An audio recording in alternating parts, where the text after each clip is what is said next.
انہوں نے رومیوں کی پسپائی کا راستہ روک لیا۔ ایک اور سالار معاذ بن جبل رضی اللہ تعالیٰ عنہ خالد رضی اللہ تعالیٰ عنہ کی پہل سے دی ہوئی ہدایات کے مطابق 500 سوار ساتھی لے کر حمص کے راستے میں آ گئے تاکہ کوئی رومی شہر کی طرف نہ آ سکے۔ رومی اتنی جلدی بھاگنے والے نہیں تھے، لیکن وہ مجاہدین کے پھندے میں آ گئے تھے۔ وہ تازہ دم تھے، کچھ اپنی روایات کے مطابق، کچھ اپنی جانیں بچانے کے لیے وہ بے جگری سے لڑ رہے تھے۔ خالد رضی اللہ تعالیٰ عنہ نے ان کے سالار حربیس کو ڈھونڈ رہے تھے۔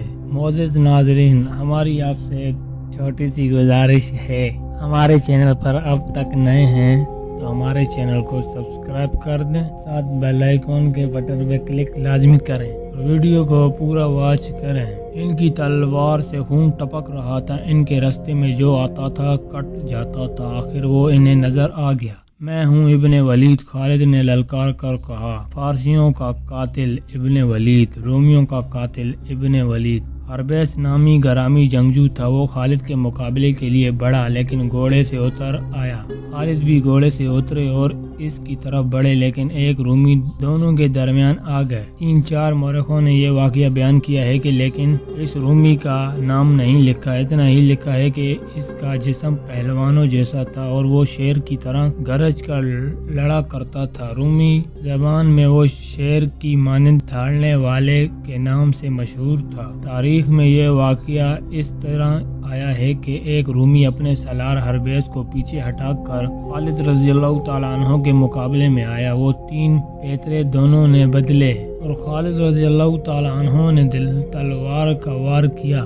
تلوار رومی کی آہنی خود پر پڑی، خود اتنی مضبوط تھی اور وار اتنا زوردار تھا کہ خالد کی تلوار ٹوٹ گئی۔ ان کے ہاتھ صرف دستہ رہ گیا۔ اب خالد خالی ہاتھ تھے اور رومی پہلوان کے ہاتھ میں تلوار تھی۔ خالد اپنے محافظوں کی طرف آنے کی کوشش کرتے تھے کہ ان سے تلوار لیں گے، مگر رومی درندوں کی طرح خراتا داڑتا اور خالد کے آگے ہو جاتا تھا تاکہ وہ دوسری تلوار نہ لے سکے۔ ایک محافظ نے خالد رضی اللہ تعالیٰ عنہ کی طرف تلوار پھینکی، لیکن خالد رضی اللہ تعالیٰ عنہ سے پہلی رومی تلوار تک پہنچ گیا اور تلوار پرے پھینک دی۔ خالد کا بچنا ممکن نظر نہیں آتا تھا۔ رومی نے ان پر تابڑ توڑ وار کرنے شروع کر دیے۔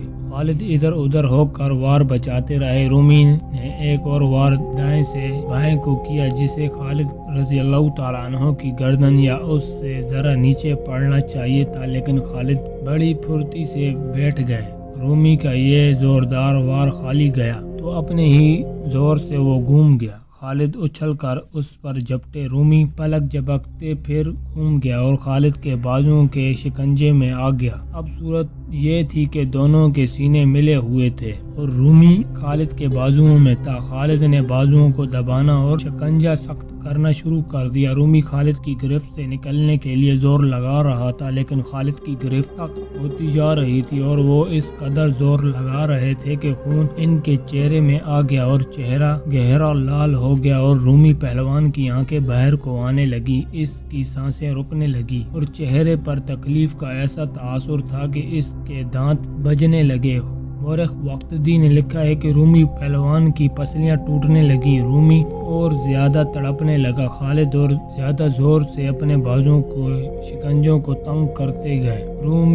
رومی کی پسلیاں ٹوٹتی گئیں اور اس کا تڑپنا ختم ہو گیا، حتیٰ کہ اس کا جسم بے جان ہو گیا۔ خالد نے اسے چھوڑا تو وہ گر پڑا، وہ مر چکا تھا۔ خالد نے اس رومی کی تلوار اٹھا لی اور حربیس کو للکارا، لیکن حربیس اپنے پہلوان کا انجام دیکھ کر وہاں سے کھسک گیا۔ خالد نے گھوڑے پر سوار ہو کر رومی پہلوان کی تلوار بلند کر کے لہرائی اور نعرہ لگایا۔ اس مقابلے کے دوران رومیوں کا قتل عام جاری رہا۔ ابو عبیدہ رضی اللہ تعالیٰ عنہ کو پتہ چلا کہ خالد نے اس رومی پہلوان کو کس طرح ہلاک کیا ہے تو وہ دوڑے آئے۔ خدا کی قسم ابو سلیمان، ابو عبیدہ نے بڑے مسرور لہجے میں کہا، تو نے جو کہا تھا وہ کر دکھایا، تو نے جو کہا تھا کر دکھایا ہے، تو نے ان کی کمر توڑ دی ہے۔ یہ بات اس طرح ہوئی تھی کہ خالد نے جب گزشتہ روز محاصرہ اٹھا کر واپس جانے کی تجویز پیش کی تھی تو ابو عبیدہ رضی اللہ تعالیٰ عنہ اور دوسرے سالاروں نے اس تجویز کو پسند نہیں کیا تھا۔ خالد نے انہیں بتایا کہ انہوں نے کیا سوچا ہے، پھر بھی ابو عبیدہ محاصرہ اٹھانے کے حق میں نہیں تھے۔ تب خالد نے کہا تھا میرے تجویز پر عمل کریں، میں ان کی ہڈیاں توڑ دوں گا، ان کی کمر توڑ دوں گا۔ خالد نے صرف ایک پہلوان کی نہیں بلکہ رومی فوج کی ہڈیاں توڑ دی تھی۔ مارچ 636 عیسوی صفر 15 ہجری مسلمان فاتح کی حیثیت سے حمص میں داخل ہوئے۔ حمص پر خوف و ہراس طاری تھا، وہ اس وقت بگدڑ اور نفسا نفسی کی صورت اختیار کر گئے۔ جب مسلمان حمص میں داخل ہوئے تھے انہوں نے سنا تو یہی تھا کہ مسلمان شہریوں کو پریشان نہیں کرتے، لیکن جس شہر کی فوج ہتھیار نہ ڈالے اور مسلمان بازور شمشیر شہر کو فتح کرے تو وہ ہر گھر سے مال و اموال اٹھا لیتے ہیں اور عورتوں کو لونڈیاں بنا لیتے ہیں۔ مسلمانوں نے حمص تو بڑی ہی مشکل سے فتح کیا تھا، رومیوں نے ہتھیار نہیں ڈالے تھے، بلکہ مسلمانوں نے محاصرہ اٹھایا تو 5000 سوار رومی ان کے تعاقب میں گئے تھے۔ یہ الگ بات ہے کہ محاصرہ اٹھانا مسلمانوں کی چال تھی، لیکن رومیوں نے اسے ان کی کمزوری سمجھ کر ان پر حملہ کیا تھا۔ اس معرکے میں رومیوں کے صرف 100 سوار زندہ بچے تھے اور مسلمان جو شہید ہوئے ان کی تعداد 235 تھی۔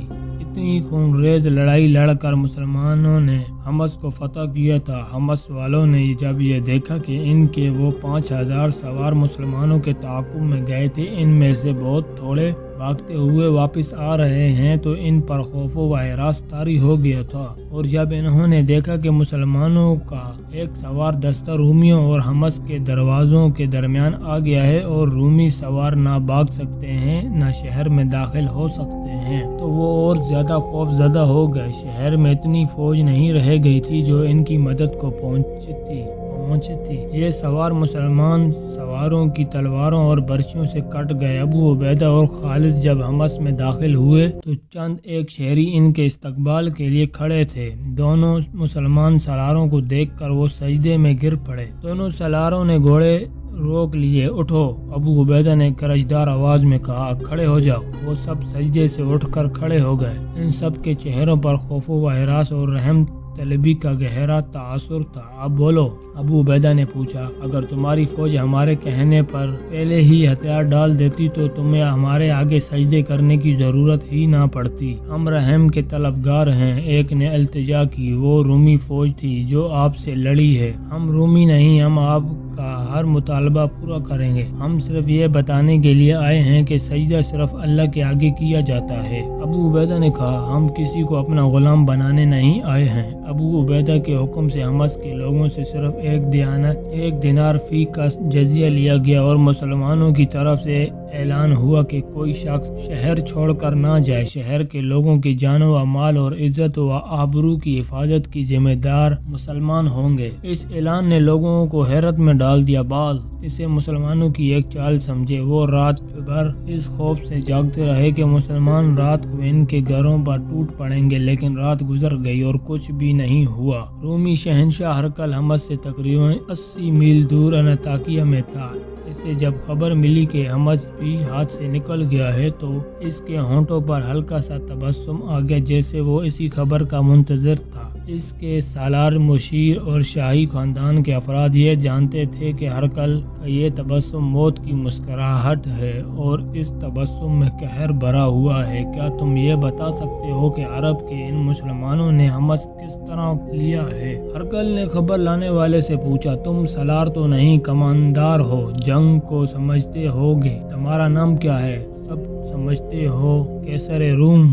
سب سمجھتا ہوں قیصر روم۔ خبر لانے والے نے کہا، میرا نام سازرس ہے، ایک جیش کا کماندار ہوں۔ حمص ایک دھوکے نے ہم سے چھین لیا ہے۔ ہمارے سالاروں کو توقع تھی کہ مسلمان اتنی سردی برداشت نہیں کر سکیں گے اور وہ محاصرہ اٹھا کر چلے جائیں گے۔ انہوں نے سردی کی شدت محاصرے میں گزار دی اور محاصرہ اس وقت اٹھا کر چلے گئے جب سردی کی شدت گزر گئی تھی اور درختوں کی کونپلیں پھوٹنے لگی تھی، اور ہمارے سالار اس وقت قلعے میں بیٹھے رہے جب دشمن باہر سردی سے ٹھٹھرا رہا تھا۔ ہرقل نے کہا، ہمارے سالار دشمن پر اس وقت نہ جھپٹے جب سردی نے ان کی رگوں میں خون منجمد کر دیا تھا۔ پھر کیا ہوا قیصر روم؟ سازرس نے کہا، سازرس نے کہا۔ جب وہ کوچ کر گئے تو سلار ہربیس نے 5000 سواروں کے ایک دستے کو حکم دیا کہ مسلمانوں کے تعاقب میں جاؤ اور ان میں سے کوئی ایک بھی زندہ نہ رہے۔ ہم ان کے تعاقب میں گئے، جب ہم ان کے قریب گئے تو انہیں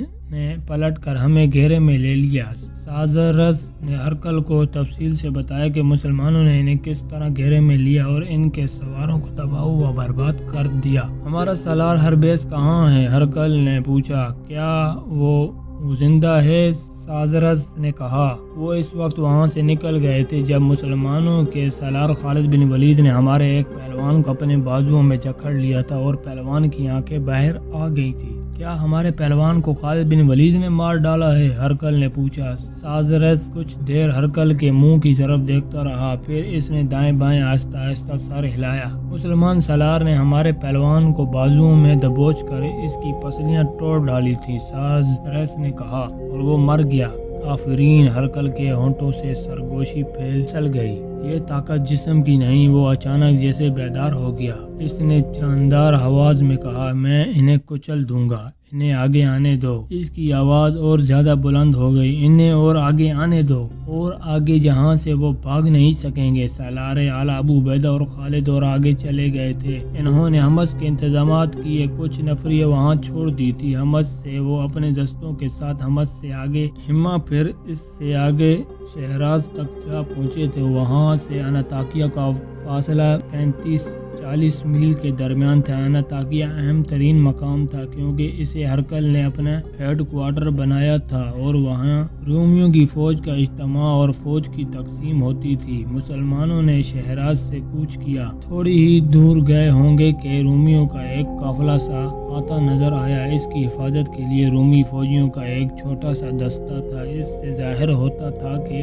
اونٹوں اور گاڑیوں کے اس قافلے میں فوجی سامان جا رہا ہے۔ خالد کے اشارے پر مجاہدین نے قافلے کو گھیرے میں لے لیا۔ رومی فوجیوں نے مقابلے کرنے کی حماقت نہ کی۔ انہوں نے بتایا کہ یہ فوج کے کھانے پینے کا سامان ہے، اس میں ہتھیار بھی تھے۔ ان سب کو پکڑ لیا گیا اور انہیں یہ تاثر دیا گیا کہ انہیں قتل کر دیا جائے گا۔ ہم نے آپ کا مقابلہ نہیں کیا، اس رومی فوجی قافلے کے کماندار نے جان بخشی کی التجا کرتے ہوئے کہا۔ ہم رومی نہیں، ہم تو رعایا ہیں، ہماری آپ کے ساتھ کوئی دشمنی نہیں۔ پھر دوستی کا ثبوت دو، انہیں کہا گیا۔ یہ بتا دو کہ انطاکیہ میں کیا ہو رہا ہے۔ آپ کی تباہی کا سامان تیار ہو رہا ہے۔ قافلے کے کماندار نے جواب دیا، وہاں بہت بڑی فوج اکٹھی کی جا رہی ہے۔ دور دور سے عیسائی قبیلے آپ کے مخالف لڑنے کے لیے جمع ہو رہے ہیں اور انہیں میدان جنگ میں لڑنے کے ڈھونگ سکھائے جا رہے ہیں۔ آپ نے ہماری جانیں ہمیں واپس کر دی ہیں تو ہم آپ کی جانیں بچاتے ہیں۔ قافلے کے ایک اور آدمی نے کہا، آپ آگے نہ جائیں، آپ کی نفری بہت تھوڑی ہے اور انطاکیہ میں شہنشاہ ہرقل جو فوج اکٹھی کر چکا ہے وہ اتنی زیادہ ہے کہ آپ کا ایک آدمی بھی زندہ نہیں رہے گا۔ کیا اتنی زیادہ شکستوں نے اس کی کمر ابھی توڑی نہیں؟ مسلمانوں کے ایک سالار نے پوچھا۔ ہم اتنے بڑے لوگ نہیں کہ شہنشاہ تک رسائی حاصل کر سکیں۔ رومیوں کے کماندار نے کہا، ہم اس کے ساتھ بات کرنے کی جرات نہیں کر سکتے، لیکن آپ سالاروں سے جو پتہ چلتا ہے وہ آپ کو بتاتے ہیں۔ ہرقل کی کمر اتنی کمزور نہیں کہ چند ایک شکستوں سے ٹوٹ جائے۔ اس نے اپنا دماغ اپنے ہاتھ میں رکھا ہوا ہے۔ اسے فتح حاصل ہوتی ہے تو وہ اپنے اوپر اس کا نشہ طاری نہیں ہونے دیتا اور شکست سے وہ مایوس نہیں ہوا کرتا۔ وہ جو حسین ترین اور نوجوان لڑکیوں اور شراب کا رسیا ہے، اب شراب تو پیتا ہوگا لیکن اپنی پسندیدہ لڑکیوں کو بھی اپنے سامنے نہیں آنے دیتا۔ وہ تو شاید راتوں کو سوتا بھی نہیں ہوگا۔ دوسرے نے کہا، اس پر ایک جنون سا سوار ہے، فوج اکٹھی کرو۔ اس کے آدمی بستی بستی جا کر لوگوں سے کہہ رہے ہیں کہ مسلمان طوفان کی طرح آ رہے ہیں اور وہ تمہارے مذہب کو اور تمہاری عورتوں کو اپنے ساتھ اڑا لے جائیں گے۔ لوگ قبیلہ در قبیلہ مذہب کے نام پر اور اپنی عورتوں کے مسلمانوں سے بچانے کی خاطر انطاکیہ میں آ رہے ہیں۔ آپ نے آگے جانا ہے تو زیادہ فوج لے کر آئیں ورنہ رک جائیں۔ آپ شہنشاہ ہرقل زیادہ وقت نہیں فوج کی تنظیم اور تربیت میں گزارتا ہے اور کہتا ہے کہ مسلمانوں کو آگے آنے دو، انہیں اور آگے آنے دو۔ اس نے یہ بھی کہا ہے کہ ایک اور بولا، اب میری فوج کی پسپائی میرے دل کو مضبوط کرتی ہے۔ میری فوج کی ہر پسپائی عرب کے ان مسلمانوں کو میرے جال میں لا رہی ہے۔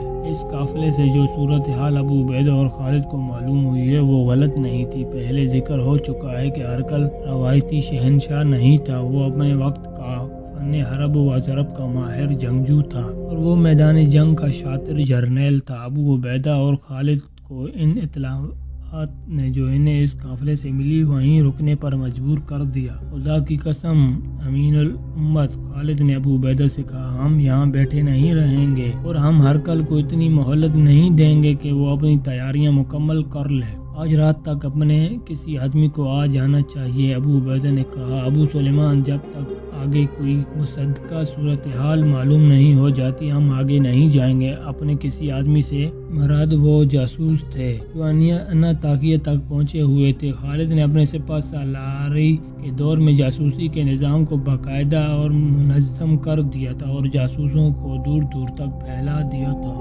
مسلمان جاسوس جان کی بازی لگا کر بڑی قیمتی معلومات لے آتے تھے۔ مورخوں کے مطابق ہرقل نے اپنی فوج کے بے طرفے شکستوں کی خبریں سن کر اس حقیقت کو قبول کر لیا تھا کہ وہ مسلمانوں کو بکھری ہوئی لڑائیوں میں شکست نہیں دے سکتا۔ ایک شکستیں تو وہ تھیں جو رومی فوج کو خالد پھر ابو عبیدہ نے دی تھی اور دوسری وہ تھی جو دوسرے سالار شام کے دوسرے علاقوں میں رومیوں کو دیتے چلے آ رہے تھے۔ مسلمانوں کو فیصلہ کن شکست دینے کا ایک ہی طریقہ تھا کہ انہیں کسی ایک میدان میں اکٹھا ہونے پر مجبور کیا جائے اور ان کے مخالف ان سے کئی گنا زیادہ فوج میدان میں اتار دی جائے۔ چنانچہ اس نے نئی اور بہت بڑی فوج تیار کرنی شروع کر دی۔ مسلمانوں نے جب حمص پر قبضہ کیا اس وقت تک اس کی نئی فوج کی نفری 1.5 لاکھ ہو چکی تھی۔ انطاکیہ سے 40 میل دور ابو عبیدہ اور خالد اپنے دستوں کے ساتھ رکے ہوئے تھے۔ اس کے 2 روز بعد جب انہوں نے رومیوں کا قافلہ پکڑا تھا، مسلمان مغرب کی نماز کی تیاریاں کر رہے تھے کہ ایک گھڑ سوار پڑاؤ کی طرف آتا دکھائی دیا۔ اتنی دور سے پتہ نہیں چلتا تھا کہ وہ رومیوں کا کوئی فوجی سوار ہے یا کوئی مسافر ہے۔ پڑاؤ سے کچھ دور اس نے گھوڑا موڑ لیا اور پڑاؤ کے ارد گرد گھوڑا دوڑانے لگا جیسے پہچاننے کی کوشش کر رہا ہو۔ اس کا لباس مسلمانوں جیسا نہیں تھا۔ پکڑ لاؤ اسے، کسی کماندار نے اپنے سواروں کو حکم دیا۔ سوار ابھی گھوڑوں پر زینے ڈال رہے تھے کہ اس اجنبی سوار نے گھوڑا پڑاؤ کی طرف موڑ دیا۔ اللہ اکبر! اس نے نعرہ لگایا اور قریب آ کر اس نے بڑی بلند آواز میں کہا، میں اپنے پرچم کو پہچاننے کی کوشش کر رہا تھا۔ ابن احدی کسی نے کہا اور چند ایک مجاہدین اس کی طرف دوڑے۔ ایک نے کہا، خدا کی قسم ہم اب بھی تجھے رومی فوج سمجھ رہے ہیں، کیا یہ لباس اس رومی کا ہے جسے تو نے قتل کیا ہوگا؟ ایک نے پوچھا۔ ابن احدی کسی کو بتا نہیں سکتا تھا کہ وہ جاسوس ہے اور انطاکیہ سے آیا ہے۔ وہ ابو عبیدہ کے خیمے میں چلا گیا۔ وہ ان 3-4 جاسوسوں میں سے ایک تھا جو 1.5-2 مہینوں سے انطاکیہ گئے ہوئے تھے۔ تجھ پر اللہ کی سلامتی ہو ابن احدی، ابو عبیدہ نے اسے گلے لگا کر کہا۔ ہم انطاکیہ کی خبر کے انتظار میں بیٹھے ہیں۔ ابن احدی نے خالد کے ساتھ مصافحہ کیا۔ خالد نے بھی اسے گلے لگا لیا۔ کیا خبر لائے ہو؟ خالد نے پوچھا۔ سیاہ کالی گھٹائیں ہیں جو انطاکیہ کے آفاق سے اٹھ رہی ہے، ابن احدی نے عربوں کے مخصوص شاعرانہ انداز میں کہا۔ اس گھٹا سے جو میںہ برسے گا وہ زمین پر سیلاب بن کر چٹانوں کو بھی بہا لے جائے گا۔ امین الامت اور ابن ولید، اللہ نے تمہیں اشارہ دیا ہے کہ آگے نہ جانا۔ ہمیں یہ اشارہ دشمن کے ایک قافلے نے دیا ہے۔ ابو عبیدہ نے کہا، یہ رومیوں کا فوجی قافلہ ہے جسے ہم نے پکڑ لیا ہے، اسے اللہ کا بھیجا ہوا قافلہ سمجھو۔ امین الامت ابن احدی نے کہا، اب پوری بات مجھ سے سن۔ انطاکیہ کے اندر اور باہر لشکر کے سپاہیوں اور گھوڑوں کے سوا کچھ اور نظر نہیں آتا۔ انطاکیہ کے گرد و نواح میں دور دور تک خیموں کا جنگل ہے جو بڑھتا ہی جا رہا ہے۔ ہرقل نے جو منصوبہ بنایا ہے وہ بہت خطرناک ہے۔ کیا تیری خبر مصدقہ ہو سکتی ہے؟ خالد نے پوچھا۔ میں ہرقل کی فوج کے ایک ٹولی کا کماندار ہوں ابو سلیمان، ابن احدی نے مسکراتے ہوئے کہا۔ رومیوں کی اس وقت یہ حالت ہے کہ جو کوئی انطاکیہ کے دروازے پر جا کر کہے کہ فوج میں بھرتی ہونے آیا ہوں تو اس کے لیے شہر کے سارے دروازے کھول جاتے ہیں۔ ابن احدی جس طرح انطاکیہ کی فوج میں شامل ہوا تھا اس نے تفصیلات بتائیں۔ وہ اپنے ساتھیوں کے ساتھ عیسائی عرب بن کر انطاکیہ گیا تھا۔ انہیں اسی وقت فوج کے حوالے کر دیا گیا۔ اس روز گھڑ دوڑ کے میدان میں شاہ سواری، تیغ زنی اور دوڑتے گھوڑے سے تیر نشانے پر چلانے کے مقابلے ہو رہے تھے۔ ان میں ہر کوئی شامل ہو سکتا تھا۔ ابن احدی اپنی فوج کا مشہور شاہ سوار تھا اور بڑا ہی خوبصورت جوان۔ وہ مقابلے میں اس طرح شریک ہوا کہ میدان میں جا کر گھوڑا چکر میں دوڑایا اور تلوار نکال کر تیغ زن سواروں کو مقابلے کے لیے للکارا۔ ایک سوار اس کے مقابلے میں اترا، وہ رومی تھا۔ اگر تجھے اپنے بازوؤں اور اپنے گھوڑے پر پورا بھروسہ ہے تو میرے مقابلے میں آ۔ اے اجنبی سوار، ابن احدی نے اس سے کہا، میری تلوار تیرے خون کی پیاسی تو نہیں، لیکن اس کے سامنے تیری تلوار آئے گی تو تیری تلوار کے مقابلے میں میری برچی آئے گی۔ اے بدقسمت اجنبی، دوسرے سوار نے کہا، اگر تجھے زندگی عزیز نہیں تو آ جا۔ ابن احدی نے گھوڑا اس کے ارد گرد دوڑایا اور اسے للکارا۔ رومی سوار گھوڑے کو کچھ دور لے گیا اور گھوڑا موڑ کر پیڑ لگائی۔ اس نے برچی نیزہ بازی کے انداز سے آگے کر لی تھی۔ ابن احدی اس کی طرف منہ کر کے کھڑا رہا۔ رومی کی رفتار اور تیز ہو گئی۔ جب اس کی برچی کی انی ابن احدی کے سینے سے تھوڑی ہی دور رہ گئی تو وہ اس قدر پھرتی سے گھوڑے کی طرف جھک گیا جیسے وہ گھوڑے پر تھا ہی نہیں۔ رومی کی برچی ہوا کو کاٹتی آگے نکل گئی۔ ابن احدی گھوڑے پر سیدھا ہوا اور اپنے گھوڑے کی لگام کو جھٹکا دیا۔ اس کا گھوڑا دوڑا اور فوراً ہی مڑ کر رومی کے پیچھے چلا گیا۔ رومی اپنا گھوڑا موڑ رہا تھا کہ ابن احدی اس تک جا پہنچا اور تلوار سے اس کی برچی توڑ دی۔ رومی نے گھوڑا موڑ کر تلوار نکال لی، لیکن وہ ابن احدی پر صرف ایک وار کر سکتا تھا، جو ابن احدی نے بچا لیا اور فوراً ہی اس مسلمان شاہ سوار کی تلوار رومی سوار کے پہلو میں اتر گئی۔ وہ اس پہلو کی طرف لڑک گیا۔ اسے گرتا دیکھ کر ایک رومی سوار ابن احدی کے مقابلے میں آیا۔ وہ آتا نظر آیا اور تماشائیوں نے اسے گھوڑے سے گرتے دیکھا۔ ایک اور سوار میدان میں آیا۔ رک جاؤ، ہرکل کی گرجدار آواز سنائی دی، ادھر آ شاہ سوار۔ ابن احدی نے گھوڑا ہرکل کے سامنے جا روکا۔ ہرکل اونچی جگہ بیٹھا ہوا تھا۔ کیا تجھے بتایا نہیں گیا تھا کہ یہ مقابلے میں لڑائی نہیں؟ ہرکل نے کہا، تم ان دونوں کو زخمی کر سکتے تھے، جان سے نہیں مارنا تھا۔ پھر بھی ہم تمہاری قدر کرتے ہیں کہ کہاں سے آیا ہے تو مت پوچھ شہنشاہ، کہاں سے آیا ہوں۔ ابن احدی نے کہا، یہ میرے دشمن نہیں تھے، لیکن میرے ہاتھ میں جب تلوار ہوتی ہے اور جب کوئی مجھے مقابلے کے لیے للکارتا ہے تو مجھے یقین ہو جاتا ہے کہ یہ شخص مسلمان ہے۔ میں جب اسے قتل کر چکتا ہوں تو مجھے یہ دیکھ کر بہت افسوس ہوتا ہے کہ یہ مسلمان نہیں تھا۔ میرا دماغ میرے قابو میں نہیں رہتا۔ میں عیسائی عرب ہوں شہنشاہ، بہت دور سے آیا ہوں۔ کیا تیرے دل میں مسلمانوں کی اتنی دشمنی ہے کہ تو اندھا ہو جاتا ہے؟ ہرکل نے پوچھا۔ اس سے بھی زیادہ، جتنی شہنشاہ سمجھیں گے۔ ابن احدی نے کہا، کیا شہنشاہ مجھے آگے نہیں بھیجیں گے؟ میں مسلمانوں سے لڑنے آیا ہوں، ہم تجھے آگے بھیجیں گے۔ ہرکل نے کہا، تو نے 2 شیروں کو مارا ہے اور تو معمولی سے خاندان کا فرد نہیں لگتا، امین الامت۔ ابن احدی نے ابو عبیدہ اور خالد سے کہا، میرا خیال تھا کہ وہ مجھے سپاہی کی حیثیت میں فوج میں رکھ لیں گے، لیکن انہوں نے مجھے 100 سپاہیوں کا کماندار بنا دیا۔ اس طرح میری رسائی سالاروں تک ہو گئی۔ میرے دوسرے ساتھی بھی کسی نہ کسی ایسی جگہ پہنچ گئے جہاں سے انہیں قیمتی خبریں مل سکتی ہیں۔ ہم سب عیسائی عرب بنے رہے اور آپس میں ملتے رہے۔ کچھ باتیں مجھے انہوں نے بتائی ہیں، باقی حالات میں نے خود دیکھے ہیں۔